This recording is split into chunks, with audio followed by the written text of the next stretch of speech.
Now students देखिए, ये question है सीबीएसई 2016 में। ऐसा एक मैं क्वेश्चन आपको करा भी चुका हूँ, फिर भी देखिए कह रहा है कि find the altitude of an equilateral triangle when each of its side is 1 A. Okay, तो एक इक्विलेटरल ट्रायंगल है, इसके तीनों साइड्स कितने हैं?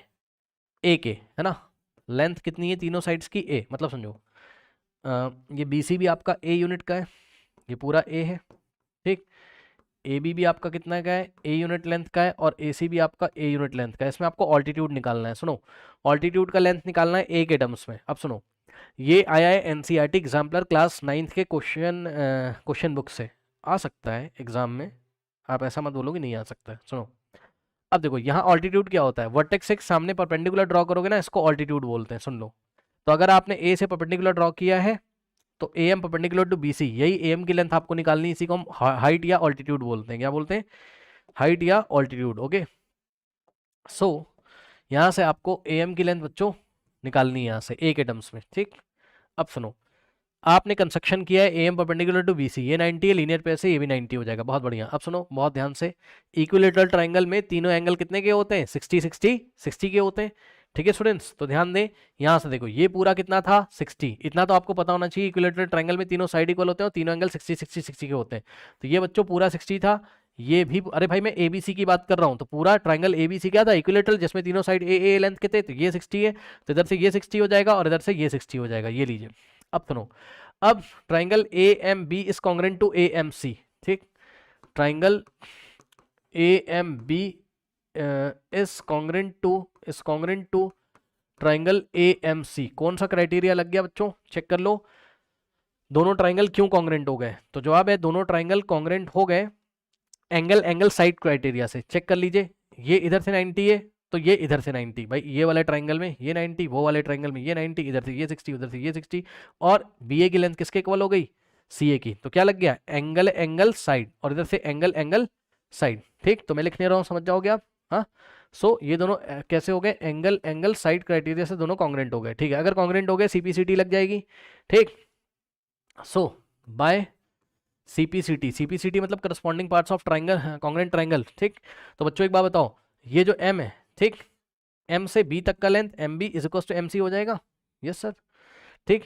तो M B is equals to M C हो जाएगा, यानी कि बच्चों एम बी का लेंथ कितना हो जाएगा? एम सी के इक्वल, और दोनों ही हो जाएंगे ए बाय टू के इक्वल। क्या मैंने सही बोला? Yes sir.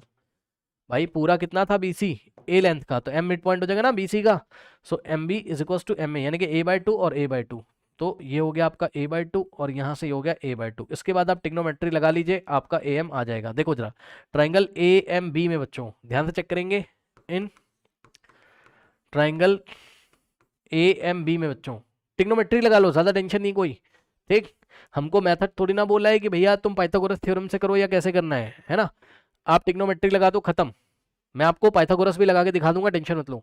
Triangle A M B में बच्चों ये 60 है, ठीक। निकालना क्या है? A M. 60 के अपोजिट वाला क्या कहलाएगा? परपेंडिकुलर। क्या मैंने सही बोला? टिग्नोमेट्री लगाने के लिए राइट एंगल ट्रायंगल होना चाहिए। यस सर, ये 90 है। यस सर, 60 के अपोजिट वाला परपेंडिकुलर हो जाएगा। 60 से टच करता हुआ बी एम क्या हो जाएगा? बेस हो जाएगा। क्या मैंने सही बोला? बी एम क्या हो जाएगा सर? बेस हो जाएगा सर, ठीक। अब सुनो, बेस आपको पता है ए बाय टू, बी एम का लेंथ कितना है? ए बाय टू, ठीक। निकालना क्या है आपको? ये ए बाय टू लिखा है मैंने, ए बाय टू, ठीक। बी एम कितना है? ए बाय टू है। बी एम कितना है? ए बाय टू है। ओके, सो बी एम कितना है? ए बाय टू है। अब सुनो बच्चों, ए एम की लेंथ आपको निकालनी है, यानी कि परपेंडिकुलर की लेंथ निकालनी है। कौन सा ऐसा ट्रिग्नोमेट्रिक रेशियो होता है जिसमें परपेंडिकुलर आता है और बेस आता है? tan। क्या मैंने सही बोला? tan थीटा लगा दो।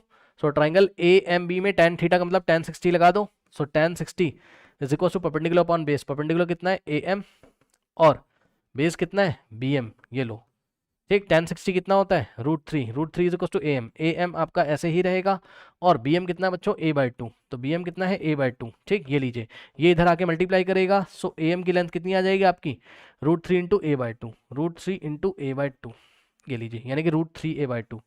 √3 ए बाय टू ये होती है परपेंडिकुलर की लेंथ, यानी कि ऑल्टीट्यूड की लेंथ। √3/2 इंटू ए भी बोल सकते हो, √3a/2 यूनिट्स। कोई डाउट है बताइए? हो जाएगा? हाँ, हो जाएगा, ठीक है। और इसको एक और तरीके से भी कर सकते थे बच्चों, ध्यान से चेक करो। ट्राइंगल ए एम बी में लगा दो Pythagoras theorem. In triangle A M B में अगर आप पाइथागोरस लगाओगे तो क्या होगा बताओ?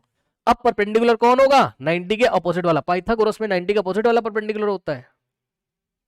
और ट्रिग्नोमेट्री लगाते हैं तो परपेंडिकुलर कौन होता है? जिस एंगल के लिए आप ट्रिग्नोमेट्रिक रेशियो ले रहे हो उसके अपोजिट वाला होता है ना।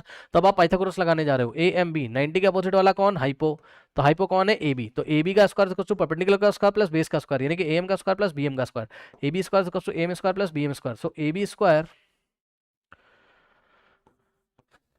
Is equals to A M square और प्लस बी एम स्क्वायर, और यहाँ से ए एम निकालना है। तो बच्चों अब आप वैल्यू रख दो बस। ए बी का स्क्वायर, ए बी कितना है चेक करो। ए बी की लेंथ कितनी स्मॉल है, तो ए बी का स्क्वायर कितना हो जाएगा? A square is equals to A M square plus B M का स्क्वायर। बी एम कितना जाके चेक करो। बी एम कितना है? A by two. यहाँ पे दिखा रहा हूँ आपको। बी एम कितना है सर? A by to. ठीक, तो बी एम का स्क्वायर कितना हो जाएगा?